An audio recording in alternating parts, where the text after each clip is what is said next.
नमस्कार श्रोते हो, रेडिओ जयंतच्या आनंदी कट्ट्यावर मी अनुराधा आपणा सर्वांचं मनपूर्वक स्वागत करते. श्रोते हो, आजच्या आनंदी कट्ट्यावर एक बोधकथा तुमच्याशी शेअर करते. गुरुकुलामध्ये गुरुजींचा एक शिष्य, त्याला ना आयुष्याचा कंटाळा आला होता. म्हणजे कुठल्याच गोष्टीत त्याला रस राहिलेला नव्हता. त्यामुळे जेव्हा तो गुरुदेवांसमोर बसला त्यावेळी त्यानं ठरवलं की ही आपली व्यथा आपल्या गुरुजींना सांगायची.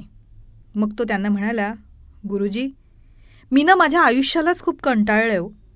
जिकडे पाहावं ना तिकडे कलह आहे, खरीदारी कटकटी आहेत, भांडणं आहेत, ईर्ष्या आहे, स्तुती आहे, निंदा आहे.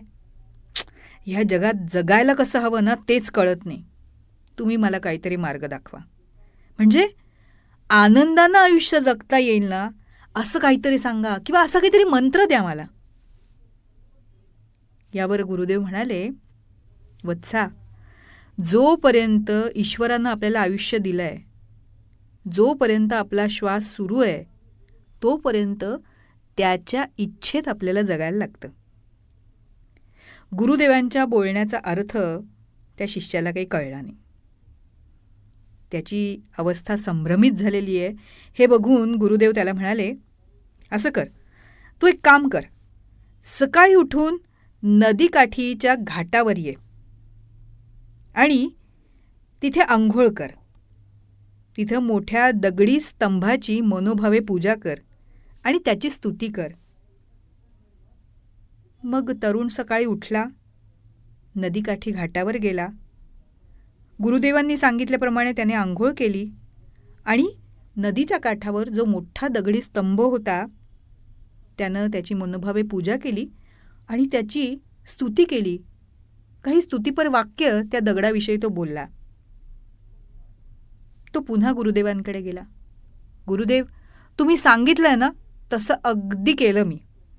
मग आता असं कर, उद्या सकाळी पुन्हा नदीवर जा, घाटावर आंघोळ कर आणि त्या स्तंभाजवळ जाऊन त्याची पूजा वगैरे करू नकोस हं. त्याची निर्भत्सना कर. आज स्तुती केलीस ना, उद्या निर्भत्सना कर. आणि जेवढे तुला अपशब्द बोलता येतील ना तेवढे बोल. शिष्य पुन्हा संभ्रमित, आश्चर्यचकित. पण गुरुदेवांनी सांगितलं होतं ना, आज्ञा दिली होती. त्यामुळे त्यानं ठरवलं की गुरुदेवांनी जसं सांगितलं तसं करायचं. तो पुन्हा घाटावर गेला, अंघोळ केली. आज मात्र त्याने स्तंभाची पूजा केली नाही आणि त्या स्तंभाला बघून त्यानं बरेच अपशब्दही वापरले. पुन्हा तो गुरुदेवांकडे आला. म्हणाला, गुरुदेव, तुम्ही अंघोळ करून स्तंभाची पूजा करून स्तुतीपर वचनं त्याला ऐकवायला सांगितली, मी ती ऐकवली. आज अंघोळ करून त्या स्तंभाची पूजा न करता त्याची निर्भत्सना करायला सांगितली, तीही मी केली. पण नेमकं याच्यातनं तुम्हाला काय सांगायचंय मला, हे मला नाही कळलं गुरुदेव. गुरुदेव म्हणाले, तुला अजूनही का नाही कळलं की आयुष्य कसं जगायला हवं? सांगतो. हे बघ वत्सा, ज्याप्रमाणे तू केलेल्या स्तुतीचा, तू केलेल्या निंदेचा, निर्भत्सनेचा त्या स्तंभावर काही परिणाम झाला नाही ना, तसंच आपणही आयुष्य जगायला हवं. म्हणजे काय की कुणी स्तुती केली तर गर्वानं फुगू नये आणि कोणी निंदा केली तर घाबरून जाऊ नये. कारण कुणाच्या स्तुतीनं तुझे सत्कर्म वाढणार नाहीये आणि कुणाच्या निंदेनं, द्वेषानं तुझ्या सद्गुणांचं दुर्गुणात परिवर्तन होणार नाहीये. म्हणून जगामध्ये भांडणं, कलह, कटकटी हे सुरूच राहणार आहे. पण त्याचबरोबर जगामध्ये कुठल्या चांगल्या गोष्टी आहेत, त्या कुठल्या चांगल्या गोष्टी आपण स्वतः घेऊ शकतो, त्या कुठल्या चांगल्या गोष्टी आपण स्वतः आत्मसात करू शकतो, हे आपण करायला हवंच. आणि सगळ्यात आधी आपण स्वतःला ओळखायला हवं. गुरुदेवांनी जेव्हा शिष्याला हे उत्तर दिलं त्यावेळी मात्र त्याच्या चेहऱ्यावर समाधान होतं.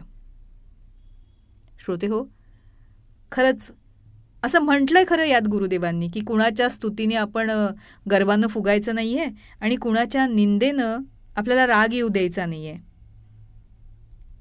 पण आपल्या रोजच्या आयुष्यामध्ये खरंच असं होऊ शकतं का? नाही होऊ शकत, मान्य आहे मला. पण तरीसुद्धा याचा थोडासा अवलंब करण्याचा विचार मनात आणून तो अवलंब केला किंवा हे गुण आपण स्वतःत आत्मसात करायचा प्रयत्न केला ना, तर नक्कीच कधीतरी हे शक्य होईल आणि आपण आयुष्याचा मनमुराद आनंद घेऊ शकू. हो ना? तेव्हा श्रोते हो, हा होता आनंदी कट्ट्यावरचा आजचा सुंदर विचार. तुम्हाला तो कसा वाटला याविषयीची तुमची कमेंट बॉक्समध्ये नक्की लिहा. आणि त्याचबरोबर रेडिओ जयंतचे दर्जेदार कार्यक्रम ऐकण्यासाठी रेडिओ जयंत लाईक करा, शेअर करा आणि सबस्क्राईब करा. रेडिओ जयंतचं सबस्क्रिप्शन फ्री आहे. आणि त्याचबरोबर नोटिफिकेशनसाठी बेल आयकॉनवर क्लिक करायला सुद्धा विसरू नका.